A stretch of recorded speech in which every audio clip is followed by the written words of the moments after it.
Hallo, guten Tag. This video is about the AQA GCSE German speaking exam, what to expect from the speaking exam, and how to succeed. How can you get the grades 7, 8, and 9 in the GCSE speaking exam? Let's get into it. So, your day is going to start with the preparation time. Before you even get into the speaking exam, when you turn up for the exam, the first thing that's going to happen is that you're taken into a room where you're going to be invigilated for 12 minutes, and you're not allowed any additional materials, so no dictionaries or anything like that. Just you, a pen, and the invigilator is going to give you your role play card and photo card. So that's parts 1 and 2 of the speaking exam, 3 parts in total. So the notes that you make in that preparation time, you can then take those along with the role play card and the photo card into the actual exam room. So the invigilator is going to escort you into the exam room, where most likely your teacher is going to be. Your teacher is going to be conducting the speaking exam. It will be recorded, so just your voice, and that will then be sent off to the exam board, who then mark it. So what's the format?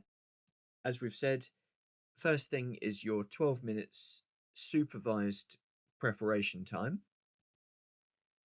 Then you've got 10 to 12 minutes in the higher tier for the actual speaking exam itself. First up, it's the role play, which is approximately 2 minutes. It's not timed, but it's quite short and sharp. And this is followed by the photo card, which again is approximately 3 minutes.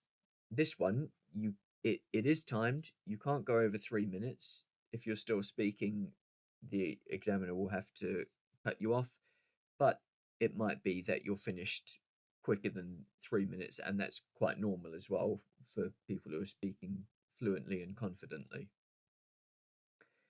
Finally, there's the general conversation. So you have two conversations on 2 different themes. One of them you've chosen, the other is a random theme. And for that you have 5 to 7 minutes, so it's 2.5 to 3.5 minutes per theme. So how is it decided what exactly you speak about? Well, say you're the first candidate of the day, then you are candidate number 1, and on your teacher's sheet it's going to say exactly what you're going to speak about. So you're candidate 1, that means you're automatically assigned role play number 5, and the role play doesn't have a theme. Say, for example, you've chosen theme 1 for your general conversation. That means for the photo card, the teacher will then have to select either theme 2 or theme 3, and that's random. Say the teacher chooses theme 2. That means your second conversation theme is then going to be the remaining theme, which is theme 3. So you will have told your teacher in advance of the exam what your chosen theme is going to be, so that the teacher can then fill out this form, but you won't know what role play or what photo card or what your surprise theme is going to be until you get to the supervised preparation time, just before you do your speaking exam. And you might then be able to work out from the photo card that you're given and the role play that you're given what your surprise theme is going to be. So to recap, theme 1, so that's identity and culture. You can see the 4 topics there: family, friends, technology, free time, customs and festivals. Theme 2, that's local, national, international, global areas of interest, so hometown, neighborhood or region. Social issues, which includes things like volunteering, charity work, and global issues, things such as poverty and homelessness and the environment. Social issues could also include um, healthy living as well. And then finally, theme 3 um, is mostly about school, your studies, and your future career. So it might be an idea when you're choosing your theme, choose the theme that you find the most difficult, because in the lead up to the exam, you can start preparing your answers to possible questions. You won't know exactly what's going to be asked, but you could have some idea.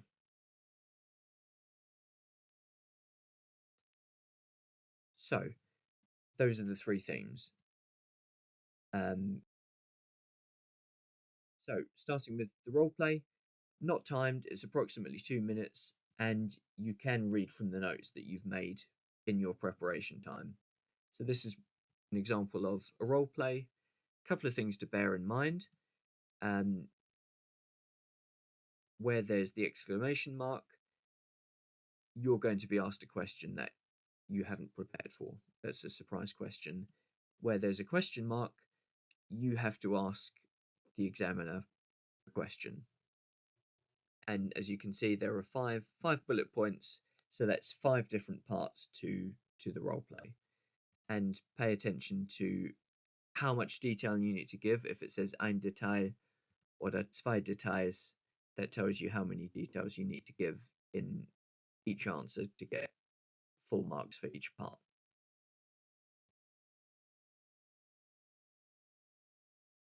And photo card is next, approximately 3 minutes.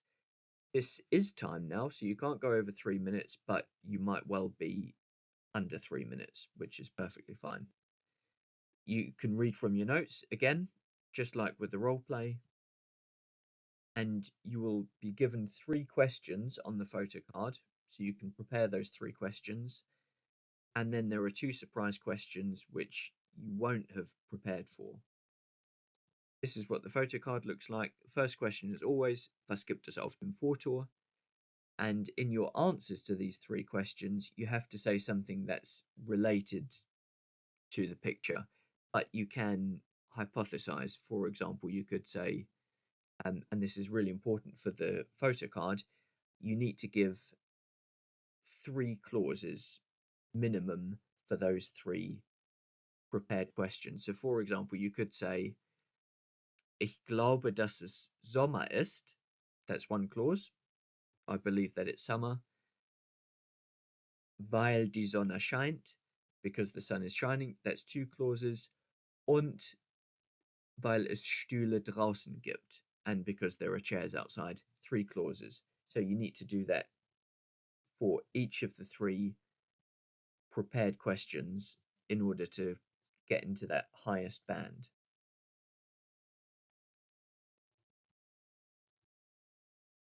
So, general conversation. So, 5 to 7 minutes. So, you've got 2 themes, so 2.5 to 3.5 minutes on each theme. One theme is your chosen theme, and the second is a surprise theme, as we mentioned earlier on in the video. No prep time for this in the preparation time, because once you've done the role play and the photo card, you have to give the notes that you made during that time to the examiner. But in the lead up to the exam, it's recommended that you do prepare answers to possible questions that could come up. So you don't have any notes for this. That's just you and what you've been able to remember. And really important, you must ask the examiner a question related to the theme. Can be during either theme, but if you don't, you will be penalised a mark. So these are some possible questions, taking theme 1 as an example, that you could be asked in the exam. So you can kind of start preparing for possible questions, but you're not going to know exactly what the question is going to be until you actually get into the exam room.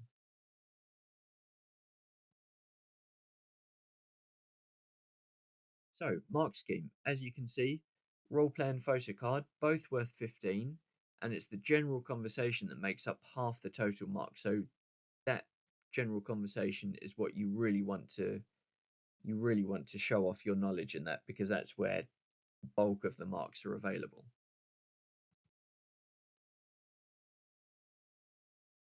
So looking specifically at the role play, you'll remember that there were 5 bullet points on the role play card, and for each of those 5 bullet points you get a mark out of 2. Have you been able to convey the message clearly? 2 marks, 1 if you haven't quite managed to do that, and 0 if you haven't been clear at all.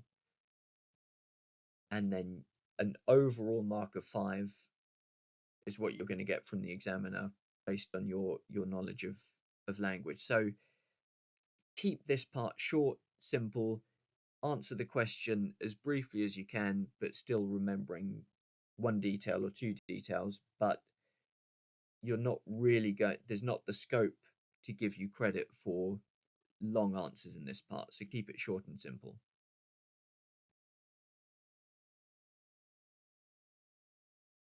Photo card, you're going to be extending that a bit more than the role play, but not as much as the general conversation.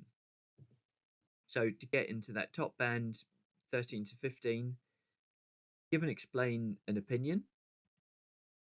Only describe what's on the photo, keep it relevant, but you can use hypothesis. Develops most answers, so this is where it's really important to develop the 3 questions that you are given during your preparation time, because most answers is considered 3 questions, at least 3 questions. So if you develop those 3, that takes the pressure off the 2 unprepared questions, because for those unprepared ones, or the surprise questions, as long as you're answering clearly, then you won't have to extend, providing you've done that for your 3 prepared questions. So develop at least 3 questions, answer all 5 clearly, and give and explain an opinion, and that will get you into that top band. And the great thing is you can prepare that in the preparation time and just read it off your notes when you get into the exam.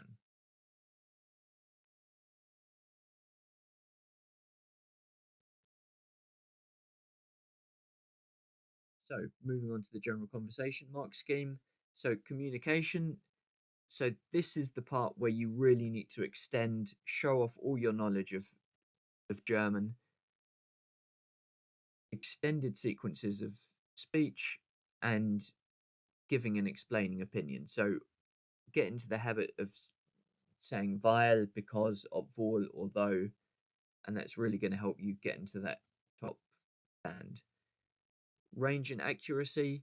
So there's another video that I've made. You can click the link at the top, which shows you examples of each of the different structures that the examiners are looking out for. If you include all of those things, that's going to help you hit the top band for your range and accuracy. So different tenses, different complex structures, and different vocabulary is the key for that.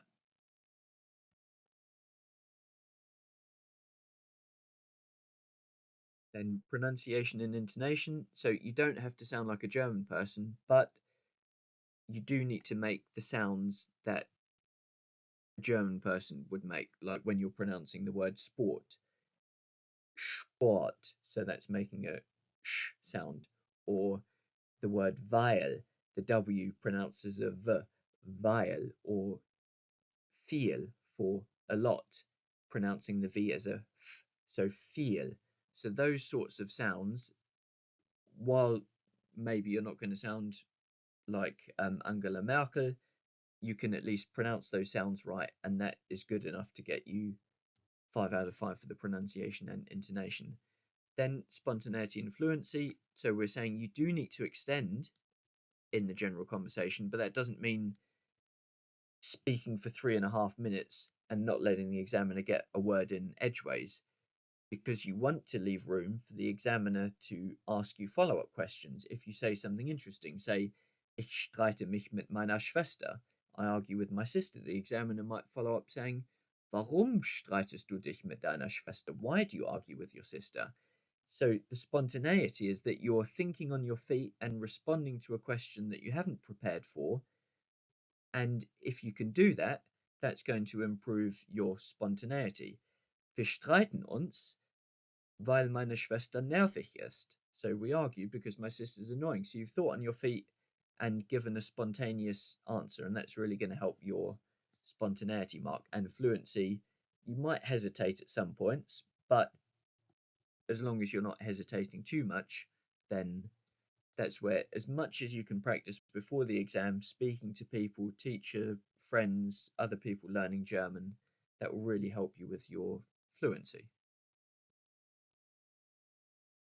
So, to summarize, 12 minutes preparation time, you can make notes for the role play and the photo card, and you can take those notes into the exam with you, and you can read off those notes as well. It's just your voice that's being recorded. Then role play, keep it short and simple. You're not going to get the credit by giving really long extended answers, so there's no point. Photo card, develop at least 3 answers with a minimum of 3 clauses and give and explain an opinion. And general conversation, extend as much as you can and remember to ask at least one relevant question at some point during either of the 2 themes.